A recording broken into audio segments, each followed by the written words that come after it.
Hey guys, how's it going? My name is Tracilyn. I'm also known as VCAT, and I'm here in Lebanon, Pennsylvania still, sharing my life story with you.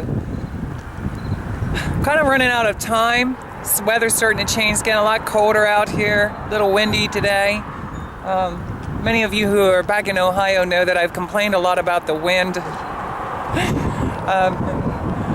But anyway, here we are in Lebanon, Pennsylvania. Right across here in the parking lot where I'm standing is Hebron. They call it Hebron Entertainment now. It used to be a bingo hall, from what I remember.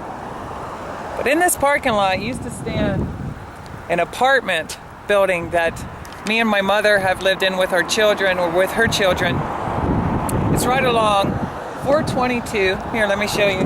422 heading west. If I'm not mistaken, my sense of direction may be off a little bit.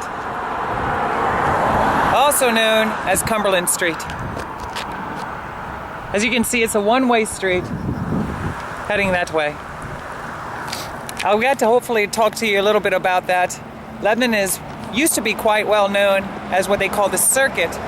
The circuit is a place where 422 runs east going one way, and then it runs west going one way the other way, which would be west, one's east. And there used to be a lot of drag racing here. People would come to town, hang out with their muscle cars and stuff, and hopefully I'll get a little time to share with you some of the wonderful memories that I have there. Right now at this house, we came here shortly after Union Alley. We moved to Chestnut Street. I shared a little bit about Chestnut Street, and I'll be going over some things a little bit later on today. But there was a brief time after the tragedy with my mother that we moved in with my grandparents back out there in New Bunker Hill. And it was for a very brief time. I don't remember if it was under a year or right around a year, but it was kind of like a temporary home for us. I know it was hard on my mother, but she often, like I said, she would turn to her parents to help us out whenever we were going through struggles. Looking for a home at that time, we were staying with them. Shortly after that, we went to Chestnut Street. I shared with you some of the small things that I had to endure and things that I went through there. If you remember, we moved out of the country into the city, and my life began to change instantly because I got held back. But yet in the same token, the whole neighborhood was family oriented. We didn't leave our neighborhoods too much, especially myself, because other neighborhoods would recognize that you did not belong in their neighborhood. It was very territorial years ago. Coming here, I have very few memories. I do know, remember I told you by the time we got onto Union Alley, depression had hit me pretty hard. I didn't know how to deal with the fact that my mother was getting beaten on a regular basis, and I didn't know how to deal with pretty much all the things I was going through in school. I always had long hair. Remember I told you I wanted hair like Cher, and I received a lot of abuse just because I had long hair. I know that may sound a little weird today, but back in the day, let's just face it, boys had short hair, and it was instilled through religious beliefs. A lot of it was, in order for you to be in alignment with the Christian faith, you better have your hair cut, okay, if you're a boy. We all know that I am a girl, maybe a little bit different than you were born and raised to believe was a lady. But we'll get more into detail with that as time goes on, because at this time I still haven't figured out that I was transgender. Now here, at where this apartment used to be, I'm sure they tore it down. It was kind of condemned even when we moved into it. Talk about roaches. Remember I told you there was a lot of roaches on Lafayette. I don't remember too many bugs sleeping with us over in Union Alley, but down here, let me tell you, this place was infested with roaches. It was horrible. So much that we made kind of jokes about it, but when you'd go out to the kitchen and flick on the light at night, they seemed to be creatures of the night. They would come out all over the kitchen, but when you'd flick on the light, they would scatter, and they would run all over the place. Incoming! Incoming! We got humans that are incoming. Would we step on them? I don't know. Would they bomb us? I don't know. I don't know what they were thinking at that time, but roaches would scatter all over the place. This is another time of severe depression for me. I am now in another new neighborhood. We seem to change neighborhoods every several years. There was a lot of moving around in a very brief time. The only thing I do remember as far as class, I'm going to forget about the years, but I do remember that I was in 6th grade. And this was the first time that now I was leaving Lebanon City School and I was going to what they call Cedar Crest at the time. I don't know if it's still called that, but it's a Cornwall district, a whole nother mentality of people that went to that school. It was a great time, had a lot of wonderful times. This was the first time though, because I was in elementary school my whole life. And what ended up happening is in Cedar Crest at that time, they had what they called a middle school. In Lebanon District, it was elementary, junior high school, and then high school. Here it was a little bit different. They had elementary school, then what they called a middle school, which was at that time 6th, 7th, and 8th. So now, being a 6th grader, I was an underdog. Where elementary, going in Lebanon, I was finally one of the, our class was kind of the upper class, upper dogs, if you will. And everybody else was in classes beneath us. But this time we were starting all over in a new school district. 6th grade is the lower class. You got 7th and 8th graders running around. And let's just say that a lot of times, and we all know as we go through school life, that it can be kind of tough for the people who are new to the area, let alone the lower classes with the upper class kind of dominating over top of them. I know that sounds a little confusion right now. I am really under time constraint and I'm rushing through this. But what I wanted to share with you is this was the first time I went to a whole new school district since 1st grade.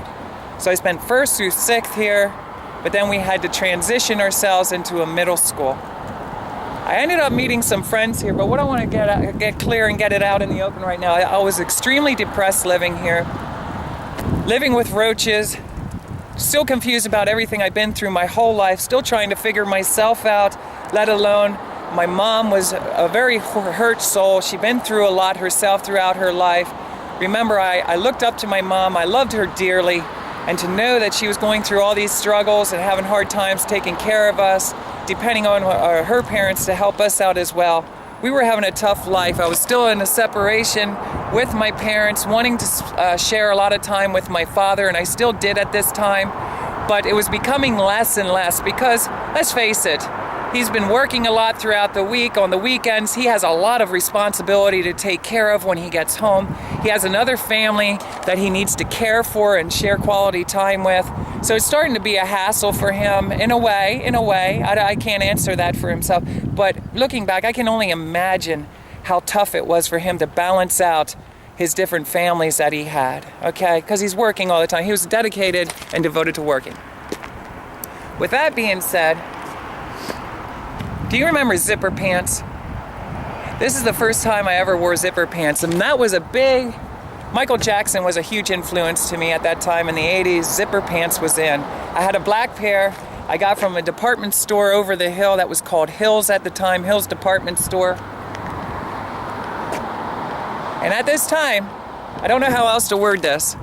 I'm going to say it, and this is going to sound funny to you, but it's the first time I wet myself. And I remember correctly, you're probably wondering, what do you mean by that? Were you wearing a diaper at that time? I was not wearing diapers at this time. But I was wearing my zipper pants, and I went up the flight of steps to go into our kitchen from the downstairs here.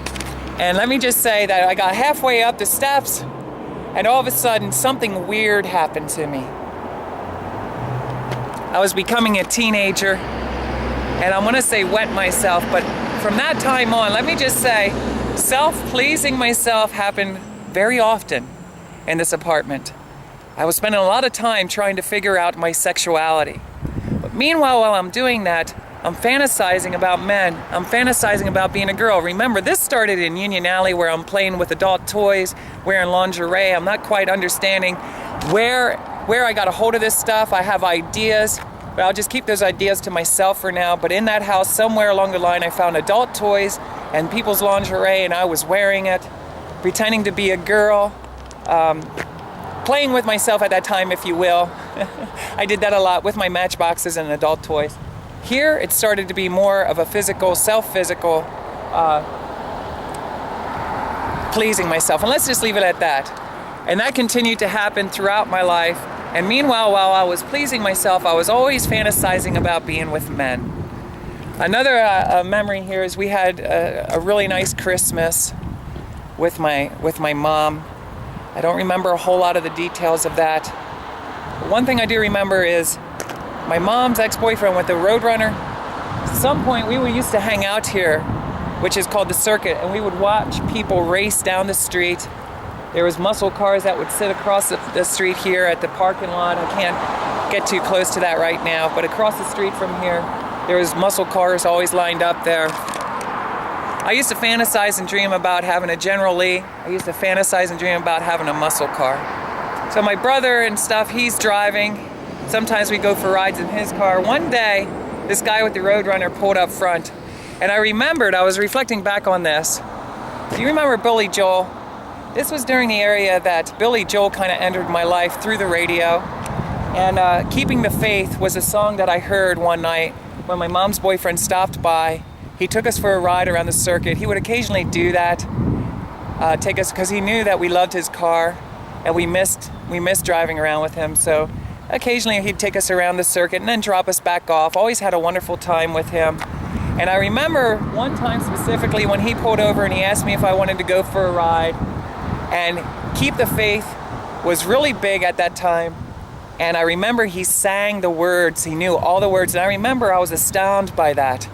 I was blown away by the fact that he could sing and that he knew every word to that song, because it was a new song on the radio. This was not disco.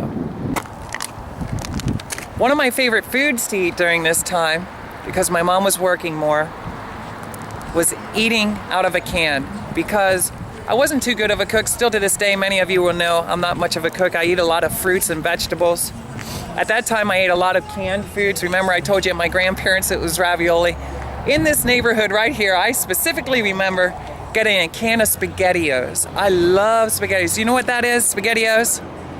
I love them. They're little round noodles and a lot of tomato kind of sauce, and I loved them.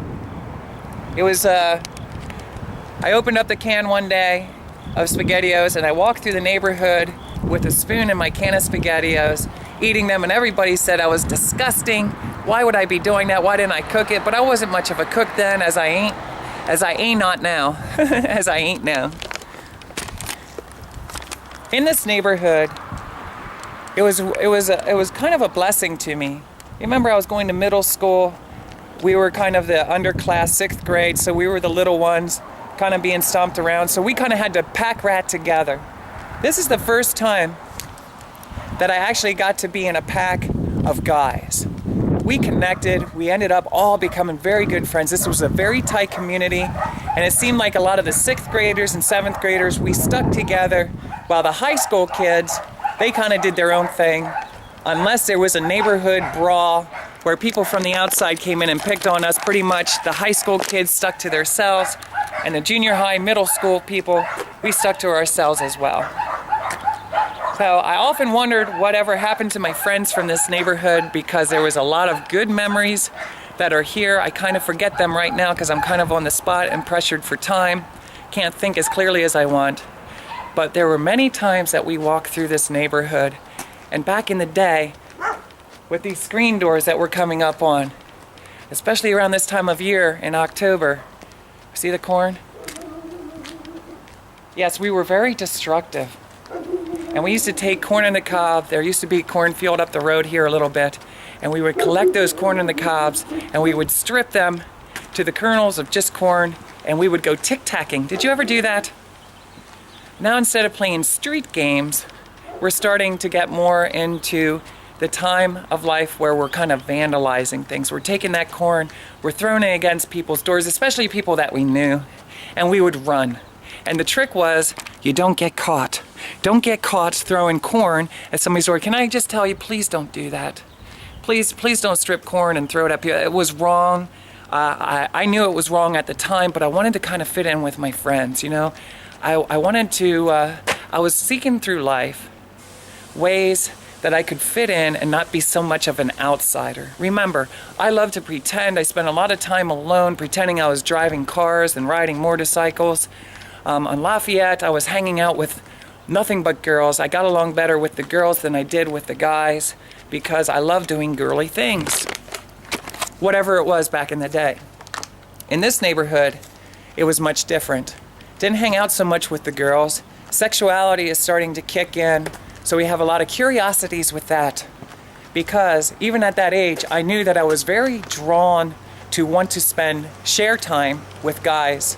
And I wanted to still hang out with the girls. But these guys here, I was really connecting with. There was a lot of different movies that I can't really reflect back on now that were very inspirational. I don't think we did too much of the smoking in this neighborhood. It was more just hanging out and vandalizing things. Now understand, I was in 6th grade, so approximately, I was probably 11, 12 years old when I lived in this neighborhood. So I was just a child, you know. I didn't know what I was doing, and I just wanted to be cool like everybody else. Unfortunately, even though I knew I was doing wrong, I didn't want them to think that I was uncool, because the last thing I wanted to do is not have any friends where I lived. So we were very tight, and what we did together, we kept between us. So I'm not out here to mention any names. I'm not out here to go into the details of what we did. But let's just say I'm not proud of anything that I did, not even with the corn. You know, it was one thing we used to tease the girls a lot. They're up the road here a little bit. There was babysitters and stuff and different girls that we would go visit on the porch. And usually we'd go by and tap on their windows or throw corn at their house in October. But let me tell you, outside of that, I don't really remember anything other than vandalizing. There was nothing else to do for us. Or so we thought. We thought, and it's wrong. Please don't vandalize anything. Reflecting back now, I realize there's a lot of different creative things that we could have been doing. I could have been staying focused on the music. But with the life that I had at that time, I didn't know how to deal with it any other way than hanging out, and I wanted to fit in and be cool. At this time, I don't want to fight, but my friends, they were tough. And let me tell you something, they taught me a lot. I had a really good friend, I won't mention his name, but I really admired him, and I still to this day, I reflect on our relationship, because when I moved, it was hard on him and it was hard on me, because we just shared almost every day together after school. We would meet each other up at the school bus. We took a school bus to go to the middle school because it's pretty far out of town. But I remember walking up there and meeting with everybody. We'd ride the bus together and go to school, and when we came home, especially in the summertime, all we did is walk around these alleyways. That's it. That's all we did. And it's very unfortunate at nighttime. We were bored. We didn't know what else to do with ourselves, so we ended up vandalizing. And I'm going to leave it as simple as that. Every time that I did, I knew that it was wrong. And I wish I could take it away, but there was nothing too serious, really, that we did, you know. Might have been soaping people's windows. Occasionally we might have egged cars or what have you. Again, I'm not proud of that, and I'm really sorry to everybody that we ever did that to. It was years ago, I was still a child, wasn't even a teenager yet at that time. I'm gonna move on to another neighborhood. I just wanted to give you a little insight of how much, look at this. I don't know if that's somebody vandalizing. Do you think? I think that's somebody vandalizing over here. Pretty blue flower. Balloons, I don't know what that's supposed to be. It's still pretty much like it was during those days, very quiet. The kids are probably in school right now. Hopefully they don't vandalize anymore. And they're not trying to be cool and fit in with everybody by doing that. I hope you're not, if you see this video. This is the one house that we used to come by on a regular basis. There was an older girl. This is the first attraction for me to an older girl. She was beautiful. And again, understand, I didn't want to date her.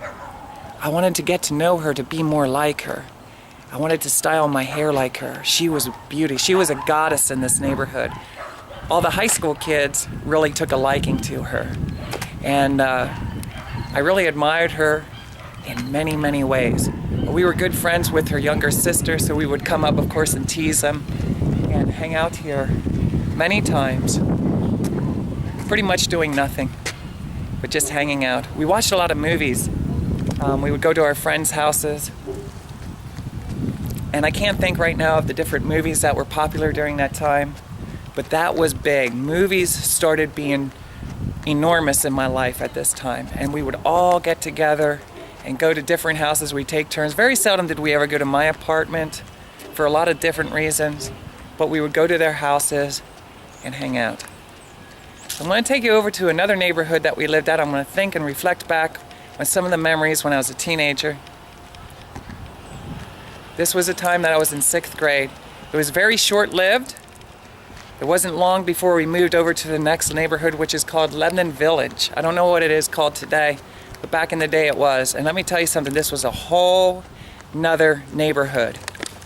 Remember, I told you back in the day, the neighborhoods were very territorial. So the fact that I was moving in, I had no other choice, because where else am I going to go? I had to learn to get along with everybody else. How do I fit in here? How do I fit in? Do I got to keep doing things against the grain of who I am? Because my mom didn't raise me to be that kind of person, right? She didn't raise me to steal anything. She didn't raise me to spray paint or to throw corn on people's doors. In fact, she always wanted me to rise above that. And she probably didn't know all the things that were going on, because I kept it hidden, because I didn't want her to look down on me or to think less than me. I wanted her to continue to see me as her baby. Very fast, not a whole lot that I said there, huh? Just kind of giving you an idea of some of the neighborhoods I lived in. I'll be back. We're gonna buzz right through this. I told you the childhood years. Remember, even during this time, I'm reflecting back on my childhood in Lafayette and Jonestown. Oh no. Most of my life, and I'm realizing this throughout my teen years, I kept reflecting back on there, trying to figure out, what did I do wrong? Why do I feel the way I do? Why is everything that I start falling in love with, why am I being detached from it? Now I have to go to a new school. I was finally comfortable in the school that I was going to. You'll find out, the one thing that I loved about this school over here is I didn't have to worry about being bullied. Nobody bullied me around here. I got into one fight with my best friend, and that hurt. And it didn't just hurt me, it was really cool because it hurt his feelings too. We didn't want to fight. The guys that we hung around with here, we didn't want to fight each other. We wanted to stick together and just enjoy life, doing some crazy off-the-wall things. We rode our bikes a lot. There's dirt trails that are in the back that we used to go and hang out. I think my friend had a motorcycle, so it was the first time I got introduced to a real-life dirt bike, and he would be really nice and let me ride that. I hope he's doing good. And I hope if he does see this, maybe he can reflect back on some memories and kind of email me. Visit my website at Tracilyn.com, subscribe to my YouTube page, and maybe he might be able to say some things to refresh my memory as well. But that's pretty much it. It's as simple as that. This was the first place I started getting involved in vandalism. We didn't do a whole lot, really. It really wasn't all that crazy. It was just more or less teasing the girls and watching a lot of movies and tic-tacking. Yeah, this is pretty much where tic-tacking became pretty big for me. All right, we'll talk to you soon.